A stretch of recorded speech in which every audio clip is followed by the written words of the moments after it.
Hello guys, അസ്സലാമലൈക്കും. ഇന്നലെ നമ്മൾ പഴംപൊരിച്ച ഉണ്ടാക്കിയുള്ളൂ. അപ്പോൾ അതിൻ്റെ ബാക്കി ഉണ്ടായിരുന്നു.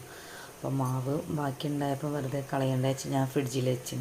അപ്പോൾ ഇന്ന് ഞാൻ എന്താക്കി, ആ മാവിലേക്ക് കുറച്ച് തേങ്ങ ചെരുകിയതും കുറച്ചും പാടി പഞ്ചസാരയും കുറച്ച് ഏലക്കായും പൊടി ഇട്ടിട്ട് ഒരു പഴം ചെറുതായി കട്ട് ചെയ്ത് കൈ കൊണ്ട് നല്ലോണം മാവ് നൗണ്ടി ഇതാ അങ്ങനെ പൊരിച്ചെടുത്ത്. അപ്പോൾ നിങ്ങൾക്ക് ആർക്കെങ്കിലും മാവ് ഇതുപോലെ ബാക്കി വന്നാൽ നിങ്ങളും ചെയ്ത് നോക്കുക കേട്ടോ. വെറുതെ നമ്മൾ കളയേണ്ട ആവശ്യമില്ലല്ലോ, വേസ്റ്റ് ആക്കേണ്ടല്ലോ. അപ്പോൾ കുട്ടികൾക്കൊക്കെ ഭയങ്കര ഇഷ്ടമാവും. അപ്പോൾ നമ്മൾ സ്നാക്സ് ഇതാ ഇവിടെ റെഡിയായി.